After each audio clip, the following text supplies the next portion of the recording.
Sa ngalan ng Ama at ng Anak at ng Espiritu Santo, Amen. ang pagpapala ng ating Panginoong Hesukristo, ang pag-ibig ng Diyos Ama, at ang pakikipagkaisa ng Espiritu Santo naway sumainyong lahat. At sumayo rin. Mga kapatid, tinipon tayo bilang kaanib ng angkan ng Diyos, kaya dumulog tayo sa maawaing Panginoong nagpapatawad ng lubos. Sinugong tagapagpagaling sa mga nagsisisi, Panginoon, kaawaan mo kami. Panginoon, kaawaan mo kami. Dumating na tagapag-anyayang mga makasalanan ay magsisi, Kristo, kaawaan mo kami. Kristo, kaawaan mo kami. Nakaluklok ka sa kanan ng Diyos Ama para ipamagitan kami. Panginoon, kaawaan mo kami. Panginoon, kaawaan mo kami. Kaawaan tayo na makapangyarihang Diyos, patawarin tayo sa ating mga kasalanan at patnubayan tayo sa buhay na walang hanggan. Amen. Manalangin tayo. Ama naming makapangyarihan, ipagkaloob mong lagi naming ikaligayang ikaw ay paglingkuran, sapagkat walang maliw at walang kahulilip ang kasiyahan kapag sumasamba kami sa iyong kapangyarihan. Nagpapairal sa tanang sanlibutan sa pamamagitan ni Jesucristo kasama ng Espiritu Santo magpasawalang hanggan. Amen. Magsiyupo po ang lahat.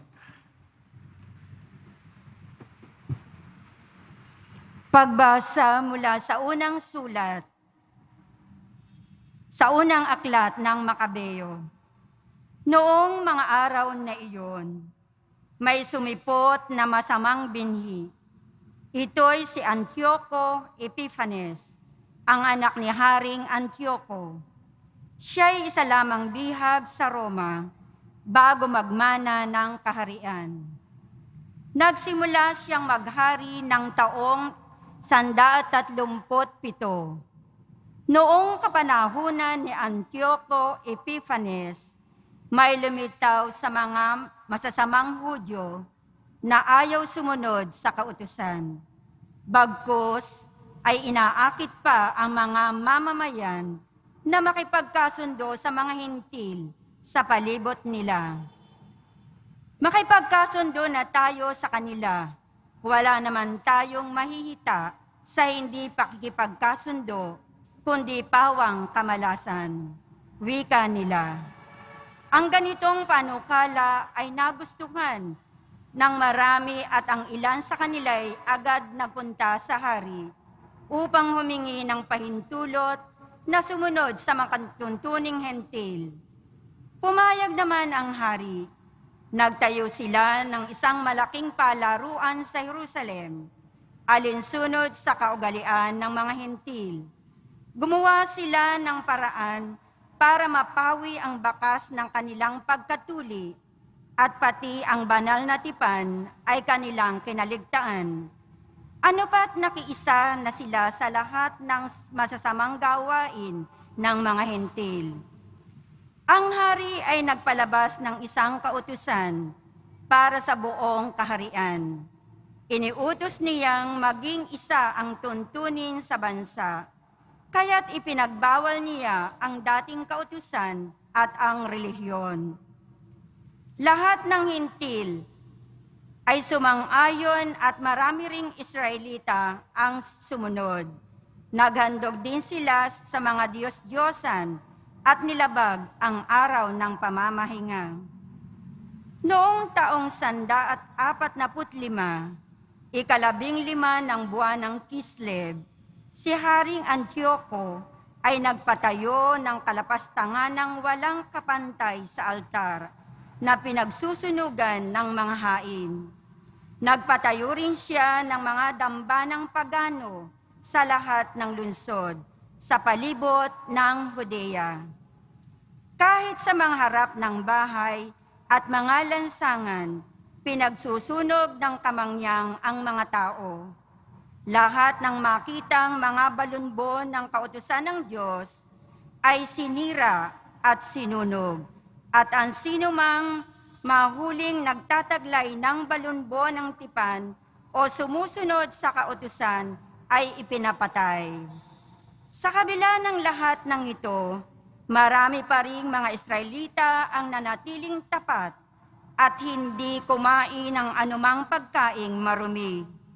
Matamis pa sa kanila ang mamatay kaysa maging marumi dahil sa pagkain ng mga hindi ipinahihintulot ng kautusan at kaysa sumuway sa banal na tipan. Marami nga ang namatay sa kanila, katakot-takot na hirap ang dinanas ng buong Israel. Ang salita ng Diyos. Salamat sa Diyos. Poon, ako'y lingapin mo, ang utos mo'y susundin ko. Poon, ako'y lingapin mo, ang utos mo'y susundin ko. Nag-aapoy ang galit ko sa tuwikang mamamalas. Yaring mga masasamang lumalabag sa iyong batas. Poon, ako'y lingapin mo, ang utos mo'y susundin ko. Silang mga masasama, kahit ako ay gapusin, ang bigay mong mga utos ay di ko rin lilimutin. Poon, ako'y lingapin mo, ang utos mo'y susundin ko. Sa sino mang naghahangad na ako ay alipinin, ilitas mo ang lingkod mo't ang utos mo ay susundin. Poon, ako'y lingapin mo, ang utos mo'y susundin ko. Palapit ng palapit ang sa aki umuusig, mga taong walang galang, sa utos mong inuulit. Poon, ako'y lingapin mo, ang utos mo'y susundin ko. Iyang mga masasamay tiyak na di maliligtas, dahilan sa kautusang hindi nila ginaganap. Poon, ako'y lingapin mo, ang utos mo'y susundin ko. Nagdaramdam akong labis kapag aking minamasdan, yaong mga taong taksil na laban sa kautusan. Poon, ako'y lingapin mo, ang utos mo'y susundin ko. Magsitay.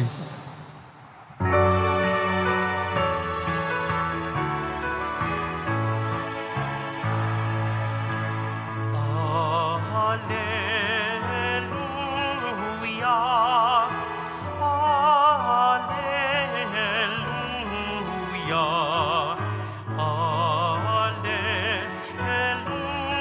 hallelujah, hallelujah. Sinabi ni Jesucristo, ako ang ilaw ng mundo at buhay ng alagad ko. Hallelujah, hallelujah, hallelujah,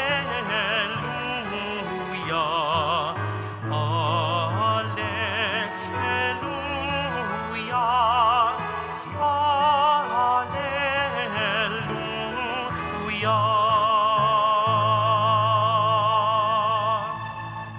Sumainyo ang Panginoon. At sumayo rin. Ang mabuting balita ng Panginoon ayon kay San Lucas. Papuri sa iyo, Panginoon. Malapit na si Jesus sa Jericho at dooy may isang lalaking bulag na nakaupo sa tabi ng daan at nagpapalimos. Nang marinig nitong nagdaraan ang maraming tao, itinanong niya kung ano ang nangyayari. Nagdaraan si Jesus sa taga Nazaret, sabi nila. At siya'y sumigaw, Jesus, anak ni David, mahabag po kayo sa akin.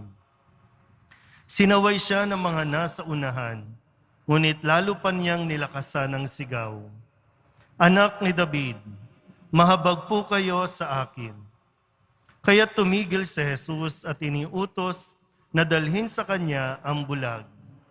Inilapit nga ito at tinanong ni Jesus, ano ang ibig mong gawin ko sa iyo? Panginoon, ibig ko po sana'y manumbalik ang aking paningin. Sagot niya. At sinabi ni Jesus, mangyari ang ibig mo. Pinagaling ka dahil sa iyong pananalig. Noon din, nakakita siya at sumunod kay Jesus at nagpasalamat sa Diyos. Nang makita ito ng mga tao, silang lahat ay nagpuri sa Diyos. Ang mabuting balita ng Panginoon. Pinupuri ka namin, Panginoong Hesukristo. Magsiupo ang lahat. Isang magandang araw po sa inyong lahat. Sa ating pong Ebanghelyo ay inaanyayahan tayo na pagnilayan at suriin mabuti ang ating po mga nagiging desisyon sa buhay. Hindi po mahirap kausap ang Diyos. Kailangan lang alam natin kung ano ang gusto natin. Yung direct to the point, wala nang paligoy-ligoy. Kailangan lang din na verbalize natin, nasasabi natin ano talaga ang gusto natin. Kasi sa kwento sa Ebanghelyo, may isang bulag dito. Marahil, hindi siya bulag ng ipinanganak. Nabulag lang. Alam naman natin kung bakit nabubulag. Pwedeng kapabayaan natin, o pwedeng na aksidente. Diba? Kaya tayo nabubulag. Dahil sabi nga dito sa kwento, nanumbalik yung kanyang paningin.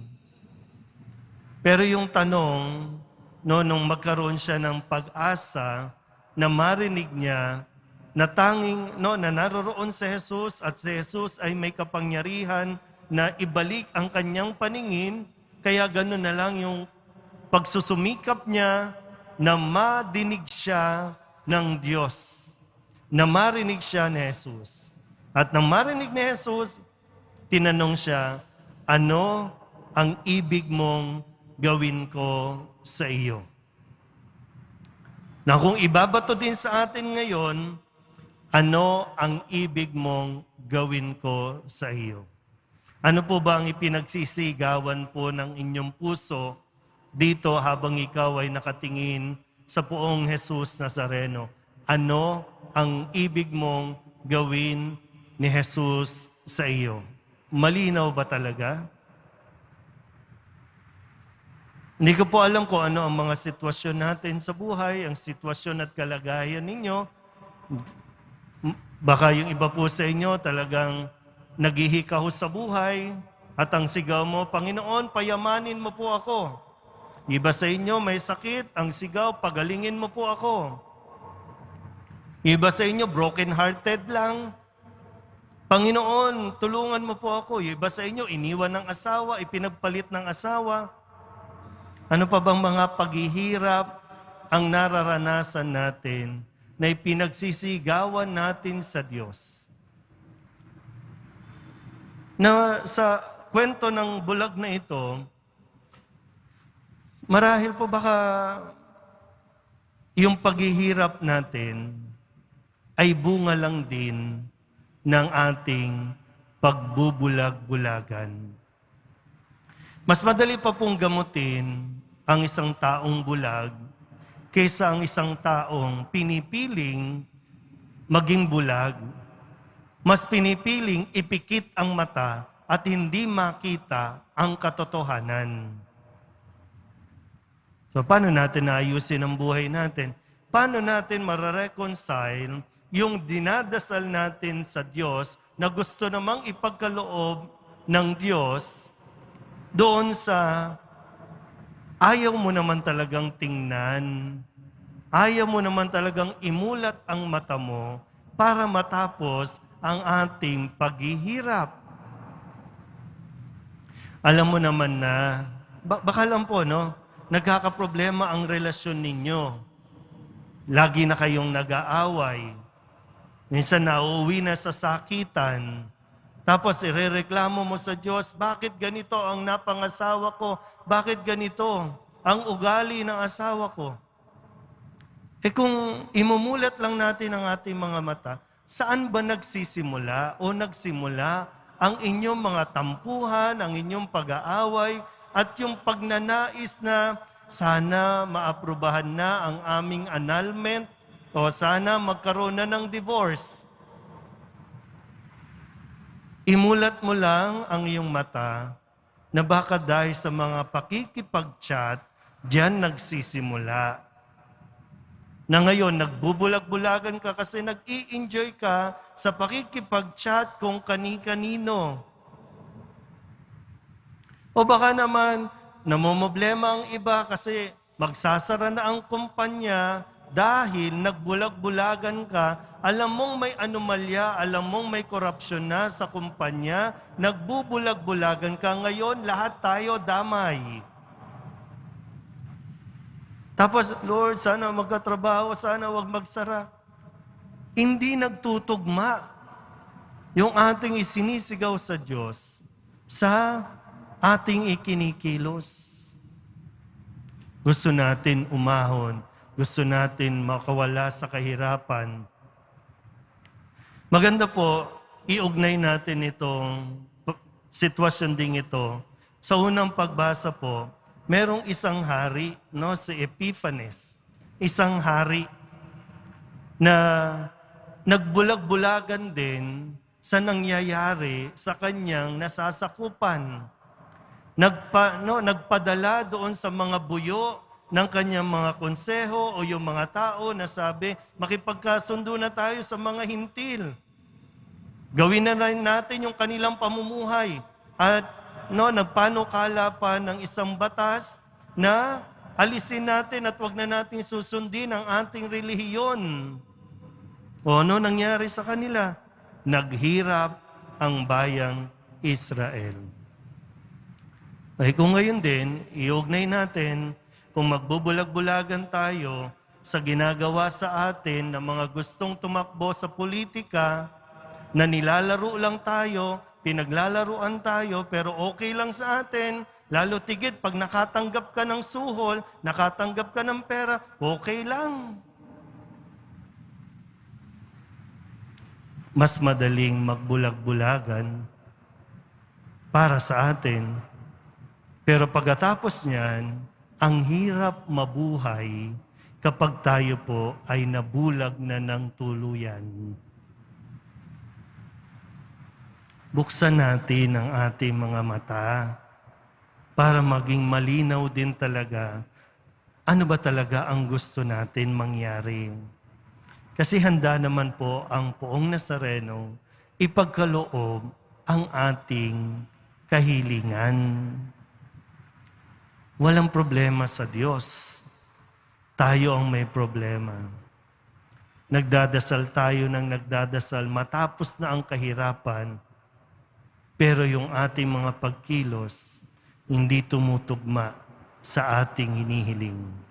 Nawa po, matutunan natin na mas palalimin ang ating pananalig sa Diyos nang sa ganun po, mas makakita tayo ng maliwanag. Amen. Magsitayo po.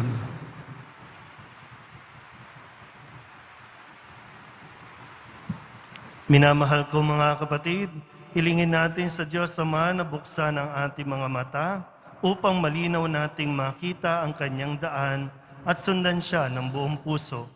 Ang ating pong itutugon, Panginoon, sinagan mo kami ng iyong liwanag. Panginoon, sinagan mo kami ng iyong liwanag. Ang mga pinuno ng simbahan, sa pamamagitan ng kanilang huwarang pamumuhay, naway maipakita sa atin ang daan patungo sa kaharian ng Diyos amang nasa langit. Manalangin tayo. Panginoon, sinagan mo kami ng iyong liwanag. Sa pamamagitan ng ating paggawa ng kabutihan, naway palagi nating bigyang pansin ang mga hinahatulan, tinanggihan, at hindi minamahal sa ating lipunan. Manalangin tayo. Panginoon, sinagan mo kami ng iyong liwanag. Katulad ng bulag ng Jericho, tayo naway magkaroon ng matatag na pananalig sa nakapagpapagaling na presensya ni Jesus at sundan siya sa daan ng buhay.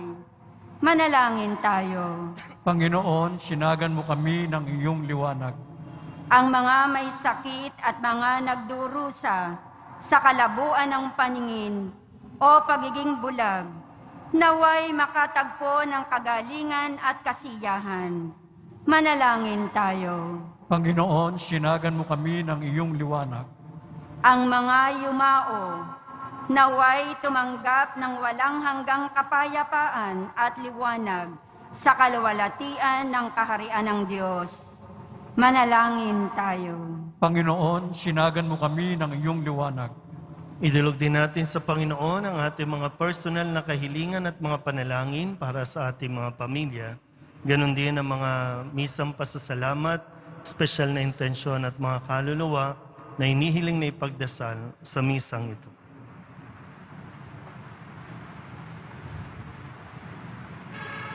Ang lahat ng ito inihiling namin sa ngalan ni Kristong aming Panginoon. Amen.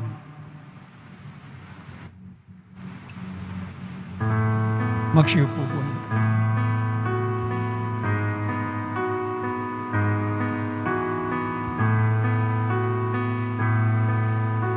Ang himig mo, ang awit ko, lahat ng ito'y nagmula sa iyo. Muling ihahandog sa'yo, buong puso kong inaalay sa'yo. O Diyos, o Panginoon, lahat ay biyayang aming inampon, aming buhay at kakayahan. Ito'y para lamang sa iyong kalwalhatian. Ito'y para lamang sa iyong kalwalhatian. Manalangin kayo mga kapatid Magstayo po lahat. upang paghahain natin ay kalugdahan ng Diyos sa mga makapangyarihan. Tanggapin nawa ng Panginoon itong paghahain sa iyong mga kamay, sa kapurihan niya at karangalan, sa ating kapakinabangan at sa buong sambayanan niyang banal. Ama naming lumikha, ipagkaloob mo ang iyong masintahing pagtingin sa aming mga alay upang ang kagandahang loob mo ay aming makamtan at ang bunga ng walang hanggang pag-iral ay aming mapakinabangan. Sa pamamagitan ni Jesucristo kasama ng Espiritu Santo, magpasawalang hanggan.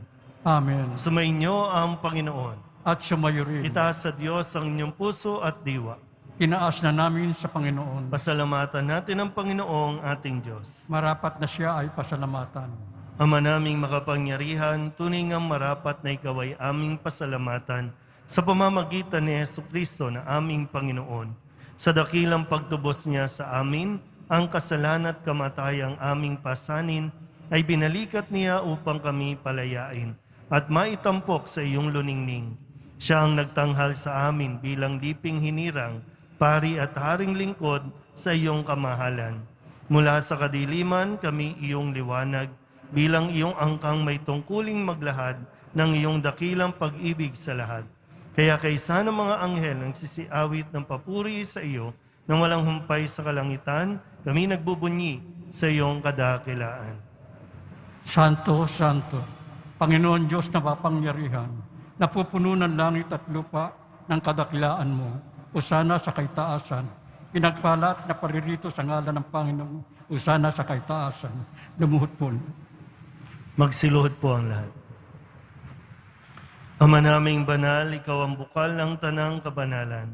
Kaya't sa pamamagitan ng iyong Espiritu, gawin mong banal ang kaloob na ito upang para sa aming maging katawan at dugo ng aming Panginoong Hesukristo.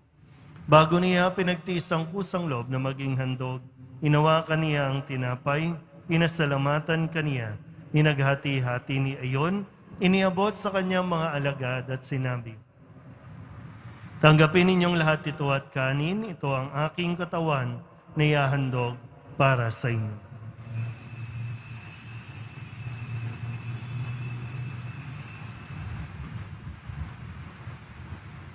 Gayun din naman, nung matapos ang hapunan, hinawakan niya ang kalis, muli kaniyang pinasalamatan. Iniabot niya ang kalis sa kanyang mga alagan at sinabi, "Tanggapin ninyong lahat ito at inumin. Ito ang kalis ng aking dugo, ng bago at walang hanggang tipan. Ang aking dugo na ibubuhos para sa inyo at para sa lahat, sa ikapagpapatawad ng mga kasalanan. Gawin ninyo ito sa pag-alaala sa akin."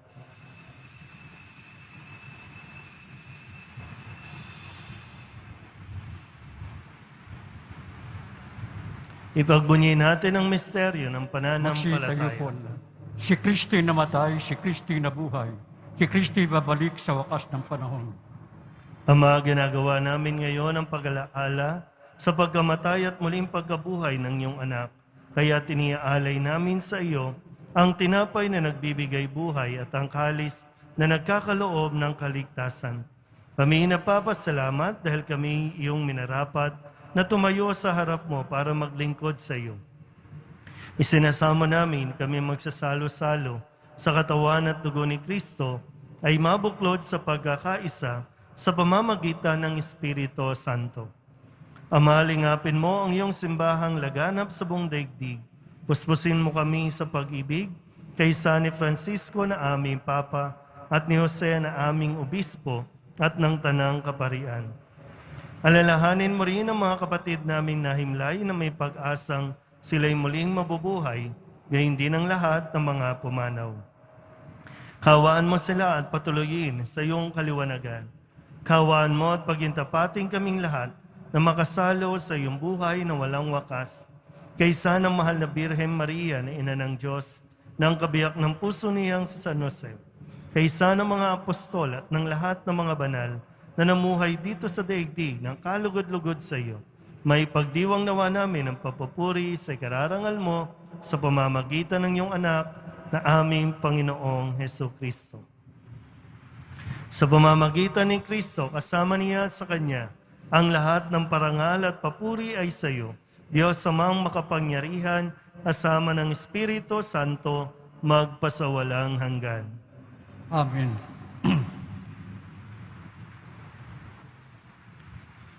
Buong kababaang loob tayong tumawag sa ating Panginoon ng Ama namin. Ama namin, sumasalangit ka. Sambahin ang ngalan mo. Mapasa amin ang kaharian mo. Sundin ang loob mo dito sa lupa para ng sa langit. Bigyan mo kami ng aming kakanin sa araw-araw at patawarin mo kami sa aming mga sala. Para ng pagpapatawad namin sa nagkakasala sa amin at huwag mo kaming ipahintulot sa tukso at iadya mo kami sa lahat ng masasama. Hinihiling namin kami iadya sa lahat ng masama, pagkalooban ng kapayapaan araw-araw, iligtas sa kasalanan at ilayo sa lahat ng kapahamakan. Samantalang aming pinananabikan ang dakilang araw ng pagpapahayag ng tagapagligtas naming si Heso Kristo. Sapagkat iyo ang kaharian at ang kapangyarihan at ang kapurihan magpakilanman. Amen. Panginoong Heso Kristo, sinabi mo sa iyong mga apostol, "Kapayapaan ang iniiwan ko sa inyo, aking kapayapaan ang binibigay ko sa inyo. Tunghayan mo ang aming pananampalataya at huwag ang aming mga pagkakasala. Pagkalooban mo kami ng kapayapaan at pagkakaisa ayon sa iyong kalooban, kasama ng Espiritu Santo, magpasawalang hanggan." Amen. Ang kapayapaan ng Panginoon ay laging sumainyo. At sumayo rin. Magbigayan po tayo ng kapayapaan sa isa't isa. Kordero ng Diyos na nag-aalis ng mga kasalanan ng sanlibutan, maawa ka sa amin. Kordero ng Diyos na nag-aalis ng mga kasalanan ng sanlibutan, maawa ka sa amin. Kordero ng Diyos na nag-aalis ng mga kasalanan ng sanlibutan, ipagkaloob mo sa amin ang kapayapaan. Magsilot po ang lahat.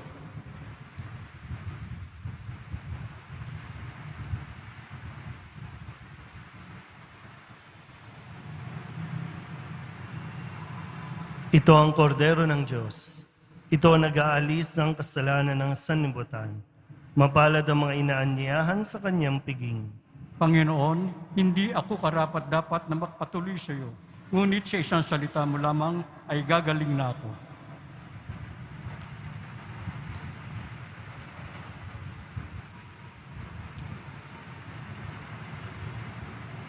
Katawan ni Kristo. Amen.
Aming mapagmahal, sa pinagsaluhan naming banal na pakikinabang, ang amin nawang pag-ibig ay lalong madagdagan ng ginawa namin sa pag-alaala sa anak mong mahal na nagutos si pagdiwang ang huling hapunan sa pamamagitan ni Jesucristo kasama ng Espiritu Santo magpasawalang hanggan. Amen. Mga kapatid, ating ipagdasal ang ating mga minamahal na yumao at ang lahat ng mga kaluluwa sa purgatorio. Panginoon naming Diyos, Ama namin, Ikaw po ang dahilan ng aming pagsilang. Sa iyo galing ang aming hiram na buhay.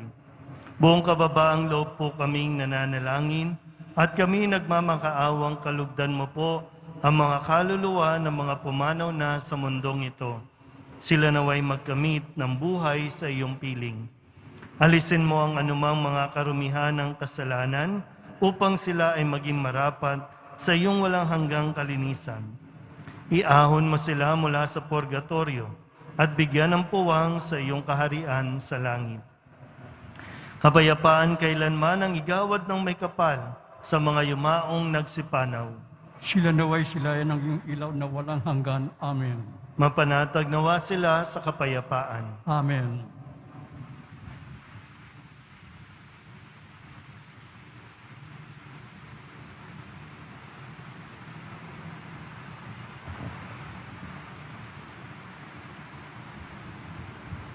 Sumainyo ang Panginoon. At sumayo rin. Manalangin tayo para sa pagbabasbas.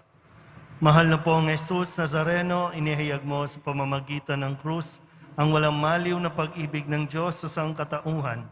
Pakinggan mo ang kahilingan ng iyong angkan na nagsusumamo sa iyo. Makamtanawa nila ang iyong katugunan at tanggapin ang kasagutan ng may utang na loob na tinatanaw. Basbasan din po ninyo ang mga dala-dala nilang mga imahin at dasalan at lahat ng mga may karamdaman. Sa pamamagitan ng bendisyon na ito, naway maalala nila ang mga pangako nila noon sa binyag na ikaw ang kanilang ibigin at paglilingkuran bilang Panginoon magpasawalang hanggan. Amen. At papalain kayo ng makapangyarihang Diyos, Ama at Anak, at Espiritu Santo. Amen. Umayo kayong taglayang kapayapaan ng Poong Jesus Nazareno. Salamat sa Diyos. Magandang araw po.